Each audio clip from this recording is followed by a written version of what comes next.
Poštovani gledatelji, čast mi u našem programu pozdraviti Sergeja Gurieva, profesora ekonomije na SciencePo-u u Parizu, bivšeg glavnog ekonomista EBRD-a. Sergej, welcome to our program. Thank you very much, Ivana. Great to be here. Thank you. For you, first of all, personally, when you saw this happening, what was your personal sentiment, your personal feeling? Well, as a Russian, I'm ashamed, shocked, and it's a horrible tragedy for Russians as well, in the sense that we feel that in our name, with our taxes, Putin attacks a neighboring country and kills thousands of people.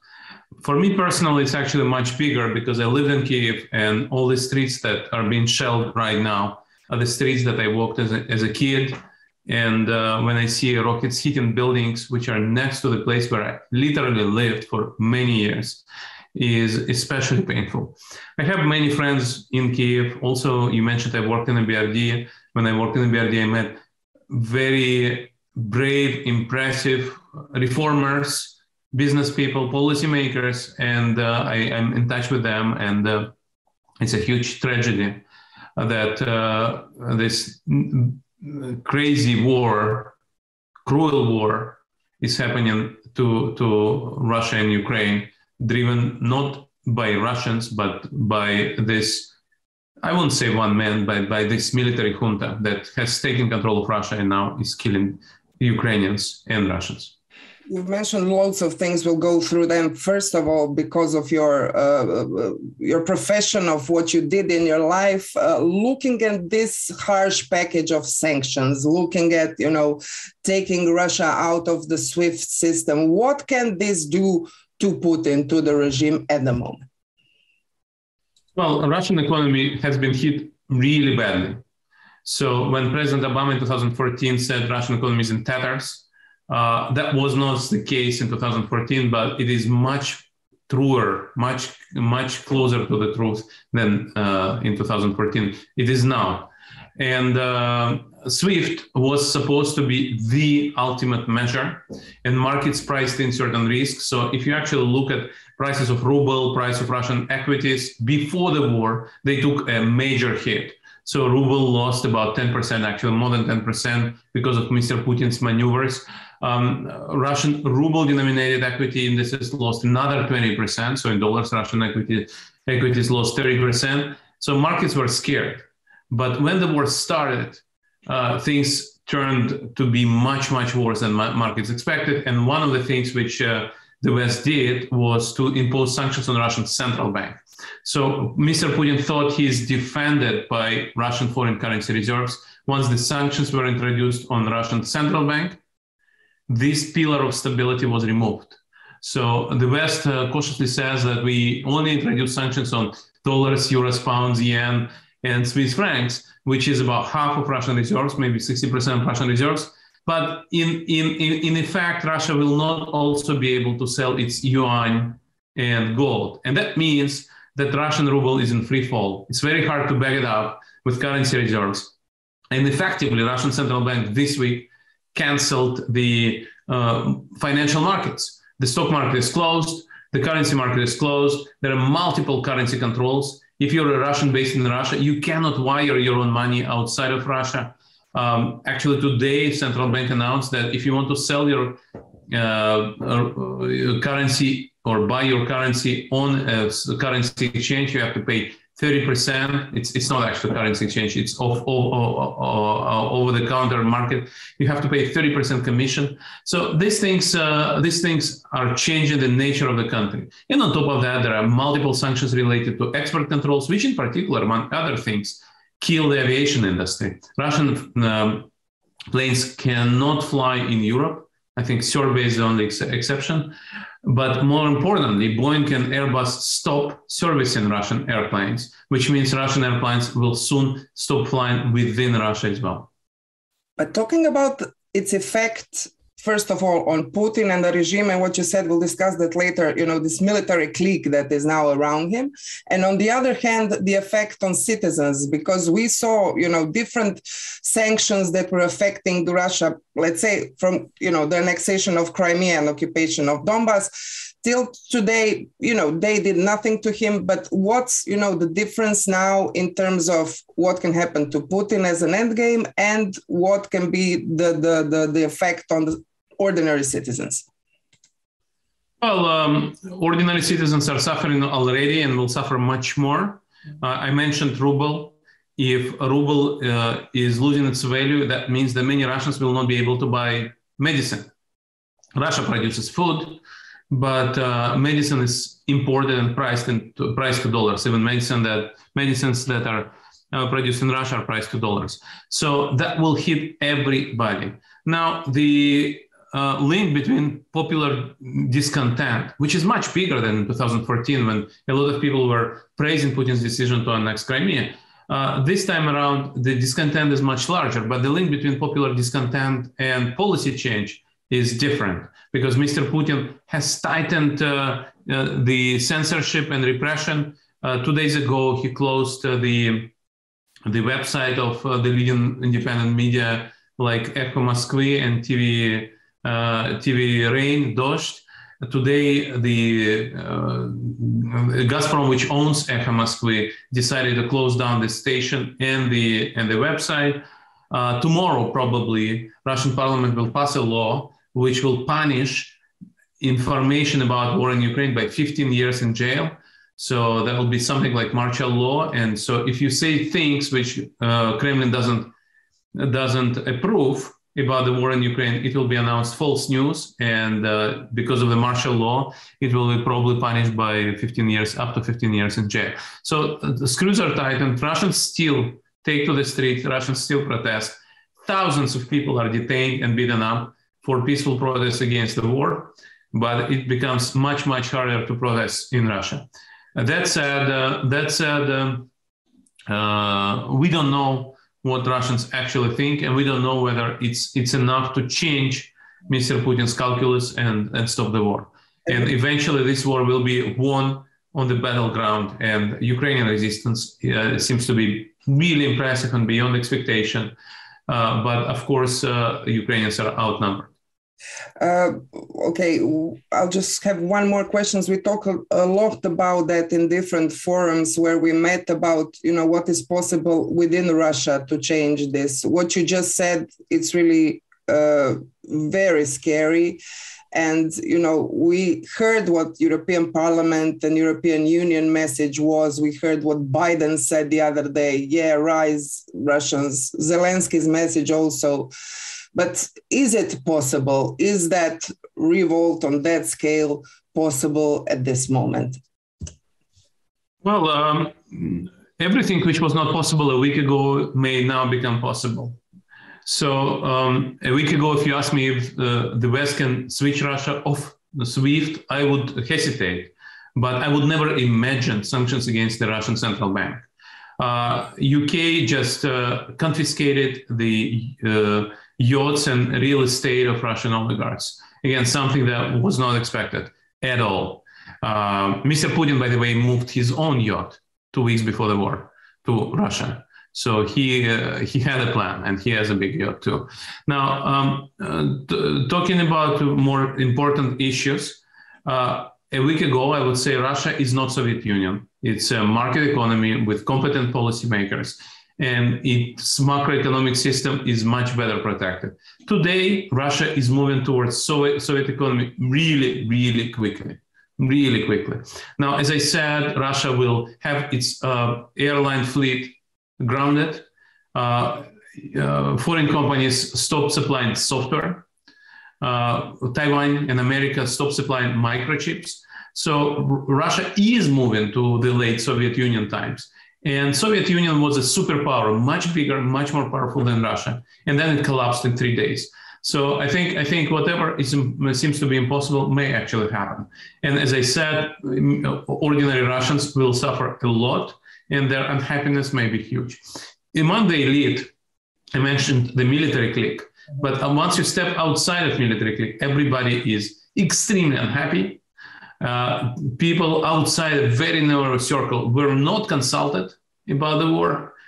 A lot of people lost not just their money, but also their life projects. A person who's been building a company a business, a university for decades now sees that his or her life project has been destroyed. And so people are extremely unhappy. And so eventually it will change. But whether it will change in a couple of days is a different question. Many people don't know you were at a certain point of history an insider, as a, some called you enfant terrible of Russian economy. You were lauded in many universities. You were a really good expert. And at a certain point, Dmitrija Medvedva had you as his economic advisor. Knowing this from the inside, then you basically chose to leave Russia when you were subject of also threats because of your stances. So knowing the system from the inside, is Putin willing to sacrifice, this side, what you just said, for his, I don't know how to call them, security infrastructure rebuild that he wants to make, of this empire? So is it rational, irrational? How do you assess this? So Mr. Putin wants to stay in power, and this helps him stay in power. So in the first decade of the 21st century, Russian economy was growing. Russians were very happy. Mr. Putin would win an honest election if he ran in an honest election. But by about 2013, Russian economy stopped growing. The reason was the expansion of corruption, the domination of the state, and Mr. Putin had to invent other sources of legitimacy. And he started with Crimea, which really helped him. But after the Crimean euphoria faded away, Russians started to wake up to the reality where incomes don't grow. And then on top of that, the response to the pandemic was disastrous. Russia probably lost 1 million people to pandemic. And this is still not officially recognized because Russian statistics is controlled by Mr. Putin. And in that sense, Mr. Putin doesn't really have a choice how he can stay in power, how he can gain popularity. And so he's trying this war. If not for Ukrainian resistance, he would have taken Kyiv very quickly and announced victory and came back probably more popular than he was. But Ukrainians don't allow him to claim a quick victory. This is a bloody war. This war is neither short nor victorious. And so in that sense, this game is not working out well for him. But is he irrational? I won't say so. I would say that he wants to stay in power, and he just cares about this much more than welfare of Russian economy, Russian citizens, and Russia's future. Some say that, enraged oligarchs will help in this switch. You were a friend of Mr. Khodorkovsky. We heard his interview the other day on BBC. He's not so fond of that theory. He says it's not possible at this moment. What do you think? Well, oligarchs have no impact on the Kremlin directly, but their unhappiness matters a lot. And they would tell their friends in the government, look, our business is not doing well, and we are unhappy. We need to do something. We will never stand up to Mr. Putin. We will always recognize his geopolitical genius, but our economy is not doing well. We need to do something. And oligarchs, whatever you call them, are the people who run big businesses. And so if all your business elite is unhappy, that adds to instability in the country. And so in that sense, while they cannot conspire against Mr. Putin, that's physically dangerous. Oligarchs who started conspiring against Mr. Putin would be arrested, killed, poisoned, or whatever. That is part of the rules of the game. On the other hand, the fact that they're unhappy really contributes to shortening the life of this political regime. Talking about Russian influence, for example, in Southeast Europe, former Yugoslav countries, through energy sector, through banking sector, you were at certain point in the board of Sberbank. We saw what happened the other day with Sberbank in Croatia and Slovenia. Now we also have, Gazprom's energy interests here. How do you think this will evolve at the end? Well, both Gazprom and Sberbank are under sanctions, but these are not as strong as sanctions against the VTB. I imagine that the West decided to sanction VTB first, holding potential sanctions of Sberbank as a threat point still that already resulted in the need to close Sberbank Europe, which was headquartered in Austria and was indeed operating in many Central and Eastern European countries, including West Balkans, and Croatia. So Sberbank is under pressure, but it's still not under as much pressure as VTB. Now, right now, it's not actually clear what's happening to Gazprom, oil and gas experts, and Sberbank. What I expect to happen is oil and gas embargo is unlikely now, but I won't say impossible because what was impossible just a week ago now is possible. But there will be carve-outs probably in the sanctions for Russian oil and gas to be sold to the West and be paid for. Right now, by the way, a lot of Russian oil and gas is delivered but not paid for because the Western clients cannot pay because of the sanctions. Russian sanctions and American sanctions. So I think there will be some kind of carve-outs regarding this. But overall, I think oil and gas continue to flow, and Sberbank will not operate in Europe. But so far, Sberbank is not fully sanctioned and will continue to work. What I can expect regarding Croatia, Montenegro, and other former Yugoslav countries is a lot of Russians will move. We see the Ukrainian refugees, but a lot of Russians are also running away right now as we speak. Russia is not a nice place to be right now, and a lot of people just run from Mr. Putin. Talking about the issue of energy, we saw what happened at the end with start of the war with the Nord Stream 2. We knew that, this energy strategy was, geopolitical tool for Putin, very strong. But many people don't know that basically Kremlin announced that it will switch or it will become climate neutral until 2060. So in these hectic times, in this war, can we, stop for a second and think on some large scale, or we're stuck at this moment after the decision that Putin did? Yeah, this is a great point. So the Kremlin was in denial regarding climate change until last year, when Kremlin suddenly woke up to the reality of CBAM, that Europeans are going to introduce carbon border adjustment mechanism and tax exports of Russian steel, Russian aluminum, Russian fertilizers. And Mr. Putin did start to talk about these issues. And indeed, last year, Russia announced the carbon neutral goal of 2060, like China, and actually before India. So I don't expect any action on this front. All the Russian government is now full-time working on countering sanctions, saving Russian economy. So I don't think there is any person who can actually work on this subject. I would like to use this opportunity also to applaud Mr. Anisimov, Russia's climate change envoy, who in a closed-door meeting actually said a couple of days ago that he doesn't understand why the war has started, and apologized for what Russia is doing in Ukraine.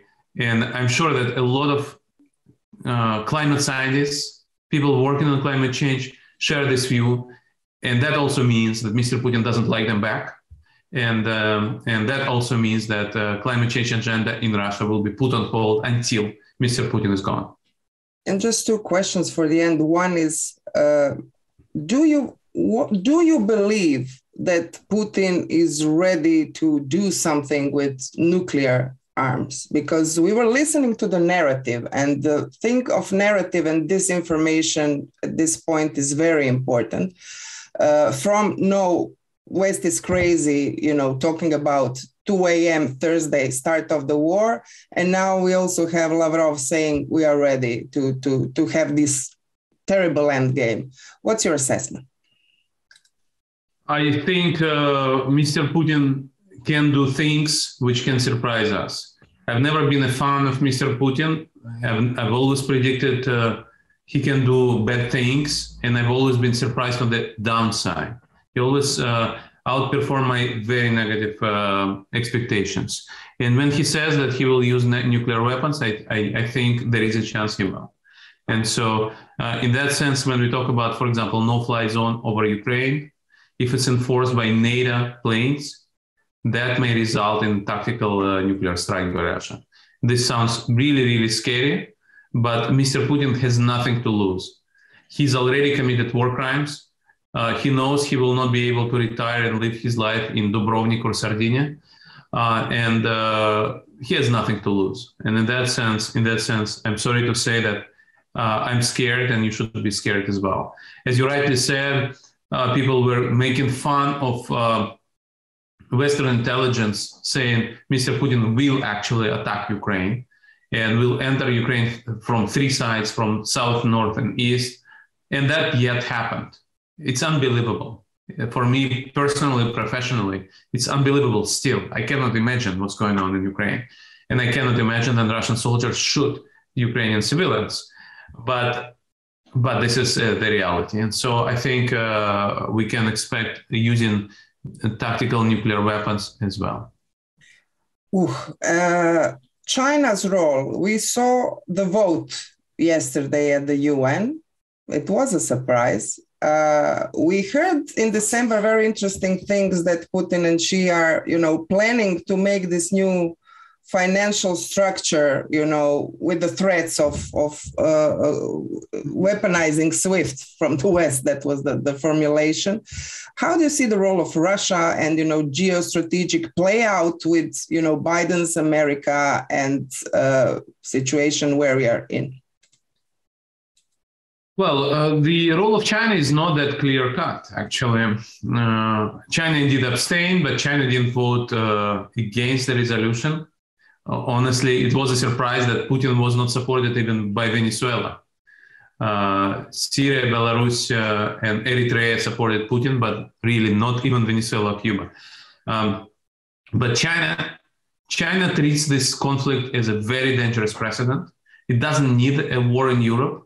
It has a lot of economic interests in Central and Eastern Europe, and it also hates the idea of breaking territorial integrity of countries. China has very clearly said that sovereignty and territorial integrity are important, and that applies to every country, including Ukraine. Why? Because China believes that Taiwan is not Donetsk. China says Taiwan is already part of China. And when Russia recognizes Donetsk as an independent state, that creates a precedent which becomes similar to US recognizing Taiwan as an independent state. When Russia moves troops into Ukraine, that is somewhat similar to US moving troops into Taiwan. And so China is really, really worried about this. And I think we still do not have a clear position of China on this crisis. China is watching. China is surprised by how strong Ukrainian resistance is. Will China fully back Russia economically? Not clear. Will Chinese banks violate American sanctions to buy gold from Russian central bank? I'm sure not. And in that sense, I think it's too early to say. But we saw Mr. Biden, when asked about China, said that he will not comment on this. I think with all the animosity between US and China, there is, of course, a negotiation between US and China trying to stop Russian aggression in Ukraine. And when China really decides it's against this war, if that happens, Russia will stop. And for the end, interesting year when your book will be published. The name of the book is Spin Dictators, The Changing Face of Tyranny in the 21st Century. And of course, one of the main protagonists is Vladimir Putin. In the book, you argue that basically they are holding to power by manipulating information and faking democracy. You talked a lot about that in our interview, but just for our viewers to hear a little bit more about this book. Thank you very much, Ivana. Indeed, the book is coming up in April in the US and in June in Europe. This is a book where, with my co-author, Danielom Treismanom, we worked for many years. And indeed, the idea is that we observed the trend in the last 30 years that dictators no longer kill a lot of people. And indeed, we thought about Vladimir Putin as a protagonist. He's not a pioneer. He probably learned it from other people which we profile in the book. The book is actually written in an accessible language where we tell a lot of stories. There are very few tables and graphs.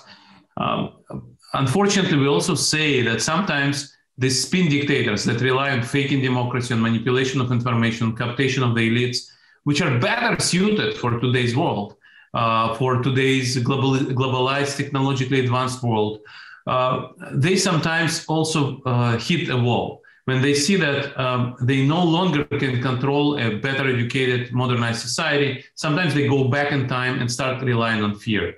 In the book, we talk about Venezuela, where you had a spin dictator, Chavez, which was followed by a fear dictator, Maduro. So you could see how dictatorial model moved back to the 20th century. And when we finished the draft of the book last spring, we also said that it looks like Mr. Putin is going in the same direction. And unfortunately, we were right. I think the events in the last few days, show that Mr. Putin is going back to Soviet model rather than staying in the 21st century soft hybrid spin dictatorship model. But I really encourage everybody to read this book. It tells a lot of stories, backs it up with scientific evidence based on our research, but yet is written in an accessible language. Sergej Guriev, thank you so much for your insights for N1 today. Thank you. Thank you very much, Ivan.